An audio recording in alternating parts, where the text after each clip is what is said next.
Setelah resmi bercerai dengan Atta Larikssyah, tak mudah bagi Tsania Marwa untuk mendapatkan kembali sang buah hatinya ke dalam pelukannya.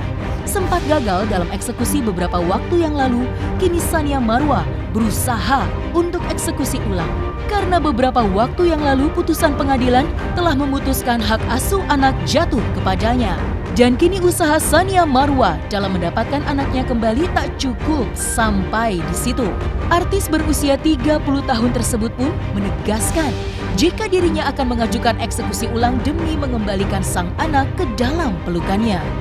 Iya, karena memang yang kemarin eksekusi itu kan dinyatakan gagal dan akhirnya harus ditunda gitu. Jadi memang aku bisa untuk mengajukan eksekusi lagi sih gitu.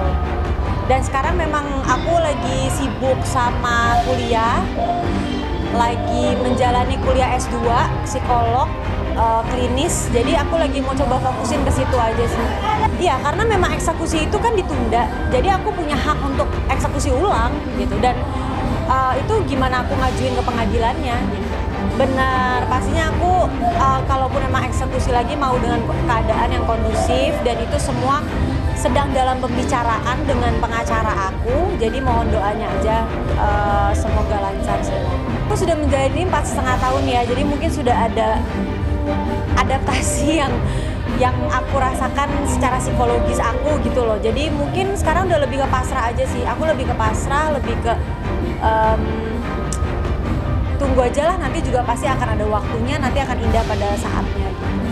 Iya, yang ditunggu dari eksekusi sama sekali tidak ada hubungannya dengan kuliah aku, tapi ada pertimbangan-pertimbangan yang mungkin aku belum bisa share, yang sifatnya pribadi, yang menjadi pertimbangan aku dan pengacara gitu, karena memang kejadian eksekusi kemarin itu kan sedikit banyak memberikan pelajaran ya, dan kita pasti mengevaluasi gitu loh, kenapa bisa gagal, apa sih yang kurang, apa yang harus aku lakuin lagi gitu. Itu hal-hal yang menjadi pertimbangan yang aku maunya kalau aku eksekusi kedua ya udah berhasil gitu.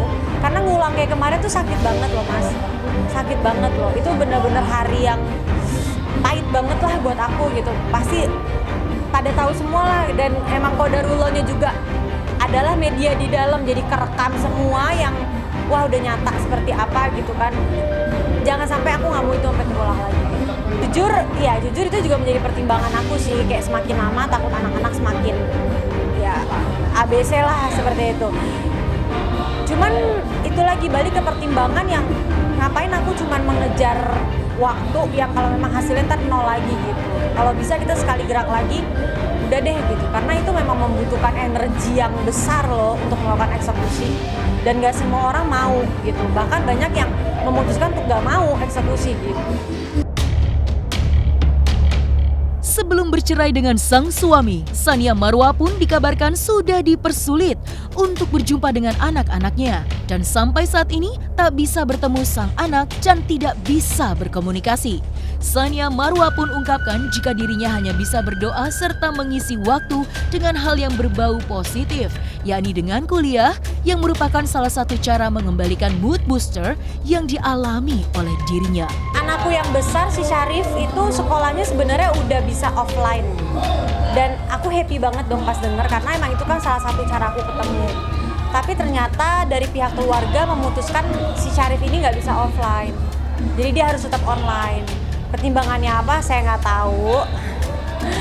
Cuma bisa dipikir sendiri, jadi memang belum bisa ketemu gitu. Padahal udah banyak banget loh anak yang offline, walaupun on off ya, kayak misalkan sehari sekolah, sehari enggak, seperti itu.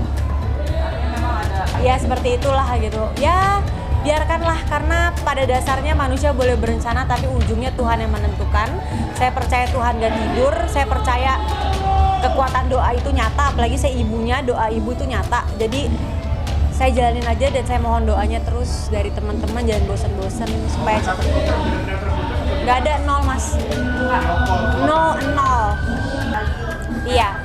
Bener banget, aku tuh lagi berusaha untuk mengisi waktu aku dengan hal-hal yang positif. Salah satunya pasti tentang kuliah, karena kuliah itu sangat nyibukin otak banget ya dengan tugas-tugas, dan apalagi S2 aku langsung membuat proposal tesis seperti itu kan. Jadi memang itu nyita waktu, dan somehow aku happy gitu, karena aku bisa menata pikiran aku lebih positif, nggak fokus ke hal-hal yang bikin aku sedih terus gitu kan. Terus kemarin juga sempat syuting menjadi obat rindu juga, kerja lagi. Terus untuk konten-konten di Instagram, di TikTok yang lucu-lucu tuh memang mood booster sih.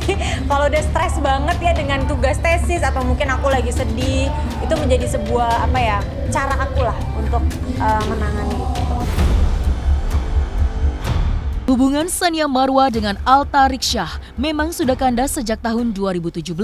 Hal tersebut pun kini membuatnya harus rela menyendiri selama 4 tahun lamanya. Dan berbicara terkait pendamping selanjutnya, Sania Marwa pun mengungkapkan secara terang-terangan jika dirinya kini sedang dekat dengan pria, serta tidak merasa trauma atas apa yang telah terjadi kepada dirinya di masa lalu. Kalau untuk pendamping sampai sekarang jujur belum ada, bukan ditutup-tutupin, emang belum ada. Fokusnya nggak ke sana, tapi saya nggak nutup diri. Kalau ditanya lebih milih-milih ya jelas, kayaknya munafik kalau saya bilang enggak kok, saya ini nggak mungkin, karena pengalaman saya yang kemarin mengajarkan saya banyak banget hal baru yang bikin saya lebih hati-hati dan lebih realistis lagi gitu. Jadi memang tidak prioritas dan tidak buru-buru. Tapi kalau ada tiba-tiba, saya nggak tahu ya, namanya jodoh, bulan depan ketemu ya udah, Bismillah, nggak apa-apa gitu. Kalau dibilang trauma nggak sih, kita nggak tahu ya, total besok jodoh saya orang entertain lagi gitu. Kalau dibilang trauma nggak sih, karena saya percaya manusia itu balik ke karakter masing-masing. Nggak boleh kita judge lah kerjaannya pasti begini, nggak boleh. Dibilang nikmati kesini, yang lagi deket ada gitu. Cuman memang belum serius gitu, belum, ya jalanin aja lah. PDKT gitu ya Kak? Ya seperti itulah. Bilang klasifikasi aku untuk cowok harus dari pemusik itu nggak ada sih. Cuman yang penting ya itu cowok mau kerja, bertanggung jawab, dan nggak pelit ya say. Garis bawahi, nggak pelit ya say. Kalau pelit coret, mau kaya juga coret. Iya pastinya aku happy banget dan aku bangga ya bisa diundang. Aku kebetulan diundangnya sama Om Anwar.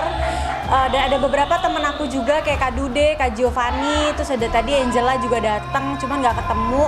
Happy banget sih karena kita semua mungkin sama-sama udah sibuk gitu ya. Jadi ada acara seperti ini tuh baik banget untuk menjalin silaturahmi gitu. Kalau sama pemain tuh pasti biasanya kalau nggak syuting susah ketemu, janjiannya ribet, terus belum lagi pada sibuk dengan schedule masing-masing kan. Jadi happy lah sama Om Anwar juga, aku udah ada setengah tahun yang lalu kali terakhir ketemu gitu. Kak, langsung aja ke update seperti apa sih gitu kan, masih belum bisa ketemu sama anak-anak juga gitu kan, sudah di penghujung tahun juga gitu. Iya, karena memang yang kemarin eksekusi itu kan dinyatakan gagal dan akhirnya harus ditunda gitu.